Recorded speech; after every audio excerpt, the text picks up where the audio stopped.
Fui para São Paulo e aí começa a minha militância na sala de aula. Aí comecei a dar aula para criançada, não sei o quê. Lá pelas tantas eu entro. Eu entrei e fiquei muito assustado, porque eu era professor de pré-vestibular e fui dar aula para a criançada de quinta série. O primeiro impacto foi o seguinte: eles estavam tudo com o pé na cadeira e com o pé na cadeira da frente. Tinha coisa com o pé na cadeira da frente. Aí eu olhei aquilo e falei: vocês não devem pôr o pé aí, porque o pé tira a tinta, raspa, enferruja, vai estragar o mobiliário, tira o pé. Eles tiraram o pé e o pé ficou voando no papel. Eu olhei e falei: bota o pé. Já assustei com a pichotada. E aí, de repente, eu estava querendo dar aula no colegial. Entrei para dar aula no colegial um ano e meio depois que entrei, 2 anos. E aí, lá pelas tantas, não sei que o aluno me perguntou, eu falei: isso é um AI-5. Aí não tinha registro, eles não entenderam o que eu estava falando. AI-5 não tem registro. Aí eu fui lá explicar o ato institucional número 5, aí fui dizer o que representava, o que era. Aí eu falei aqui no metaturno, aí fui falar em todas as turmas. E aí eu já comecei dentro da sala de aula. Lá nos finalmente, eu comecei a dar aula no inventaram magistério. Uma das desgraças da educação é quando acabaram com os institutos de educação, que tinha todo o pessoal especializado em pedagogia, em psicologia e coisa e tal, e resolveram que não precisava isso tudo. Podia ser num colégio qualquer, de vez de ser contabilidade, administração, fazia. Eu passei 3, 4 anos sem saber qual é a geografia que eu devia dar para as futuras professoras. Se era uma geografia que ela ia enfrentar de 1ª a 4ª série, ou se eu dava geografia de colegial, porque elas estavam no colegial.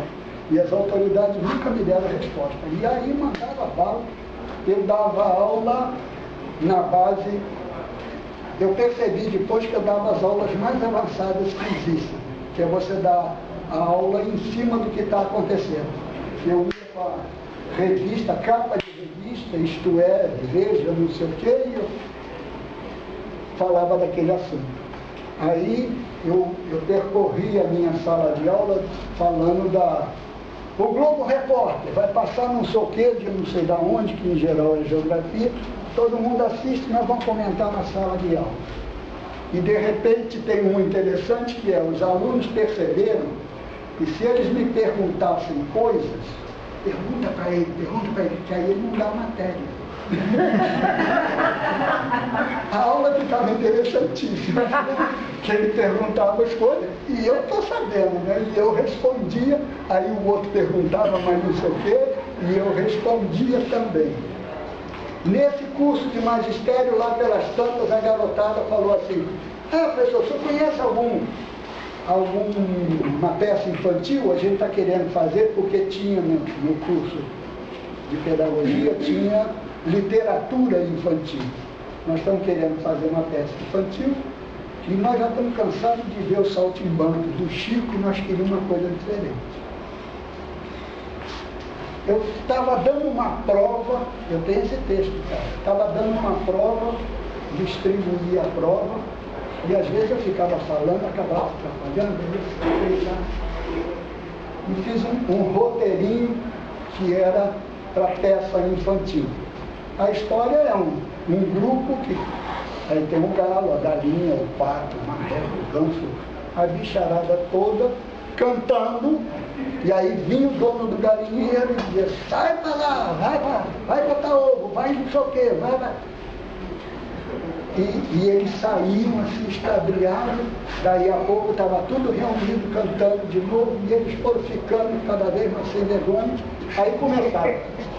O repertório deles, inclusive foi interessante, que era nós estávamos já em 83, por aí, 83, 84, já era um momento de relembrar o pessoal do festival de 65, de não sei o quê, e aí eles estavam ligados às músicas do Chico. Aí o meu galo virou Chico e o repertório era do Chico. Como poderia se chamar Gil e ser o repertório do Gilberto Gil, ou poderia ser Caê e ser do Caetano, que a gente teve. As pessoas não sabem, e eu lembro das pessoas que foram embora. Era um problema do MPB4, que de repente os compositores foram embora e não tinha música para gravar. E aí o Chico foi para a Itália, Caetano e Gil estavam em Londres, Edu Lobo, Francis Raime estava nos Estados Unidos, mas não sei quem, e foi todo mundo embora, porque a repressão, o AI-5 impossibilitou, da mesma maneira que impossibilitou a minha atuação na educação em Niterói, impossibilitou um monte de artistas.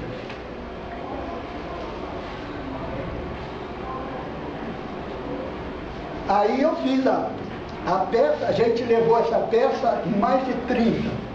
Eu vou na escola lá do bairro na escola do Ouro, no sindicato não sei aonde. A gente levou na escola particular e cobrou R$1, um cruzeiro, sei lá qual era a moeda dos estudantes da escola particular.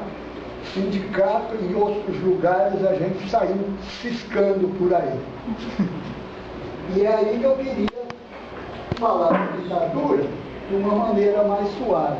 Cada dois, esses são os últimos exemplares, nunca mais eu vou ter. Se você for ver, tem, deixa eu ver, cada edição tem 20 mil. Se você olhar lá no final, 20 mil. São 2 edições, 40 mil exemplares. Vou ler com vocês para vocês terem a entonação do autor. O galo ciscador, etc e tal. Era uma vez um galo muito lindo. Vivia num galinheiro desses de antigamente, com lago, puleiro, muita água corrente. Tinha uma bela crista vermelha caída para o lado, penas brilhantes, coloridas demais. Mas Chico era de uma simplicidade cativante. Gostava muito de cantar, só que não cantava cocorococó, cocorococó, cocorococó, como todos os galos. Compunha de tudo um pouco e cantava acompanhado de violão, valsa, marcha, tango, rock, bolero, baião, shot, machixe, chachado, mas seu forte mesmo era choro, samba e canção. Todos gostavam do Chico: patos, patas, marrecos, marrecas, perus, peruas, galos, galinhas, galinhas da Angola, pintos, gansos, gansas, todos. Os outros animais que se aproximavam do galinheiro: cabrito, cabrita, cavalo, égua, boi, vaca, bezerro, porco, porca, carneiro, ovelha, pombo, pomba, todos. Mesmo os passarinhos vinham todo dia, ouvi-lo cantar. Bem-te-vi, sanhaço, rolinha, sabiá, João de Barro, pardal, tico-tico, araponga, andorinha, patativa, bicudo, cardeal. Todos se encantavam com ele e com seus amigos. Para compor suas canções, Chico observava tudo e todos à sua volta. Pouco falava, era bastante tímido, poeta. Chico não gostava de viver preso, obrigado a comer milho e ração. E certo dia descobriu, podia ciscar.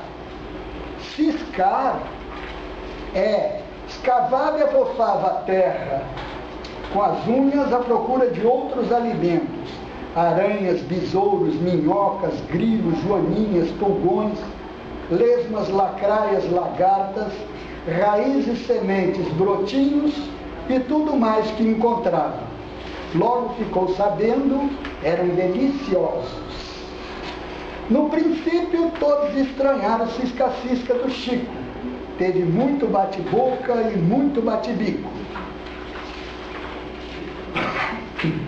Mas aos poucos foram aprendendo a ciscar e gostando muito. Virou moda. Era todo mundo lá, cisca, cisca, cisca, cisca. O dono do galinheiro não gostou. Eita, homem ranzinza, sempre resmungando. Até que proibiu tudo. Artigo 1º, é o AI5, AI2, AI3, AI4. Artigo 1º, fica proibido cantar. E amarrou o bico do galo. Artigo 7º, fica proibido tocar. E quebrou o violão. Artigo 10º, fica proibido ciscar.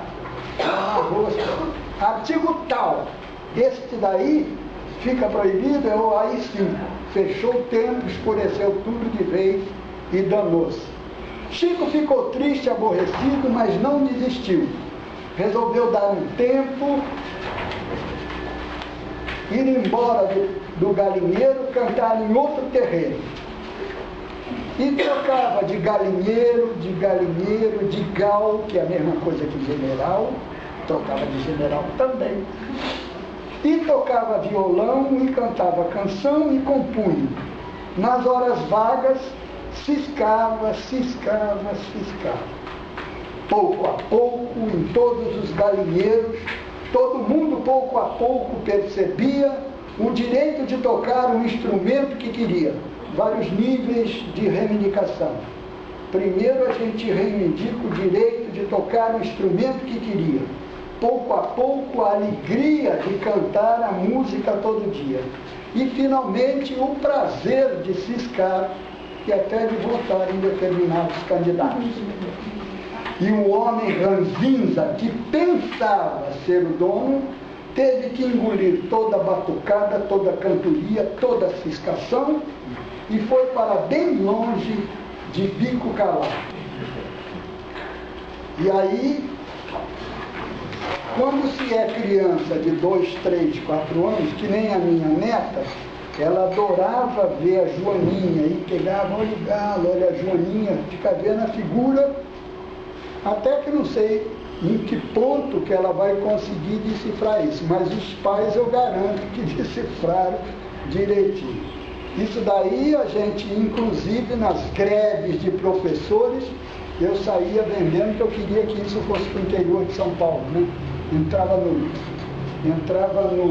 no ônibus de caravana, olha aí, é R$1 só, quem leva, quem leva? E aí é uma alegria muito grande que de repente vem lá, ó, a editora manda onde foi vendido, aí você fica sabendo que lá em Roraima venderam 3 galos ciscadores, e não sei aonde, no Rio Grande do Sul, e o galo ciscador está por aí.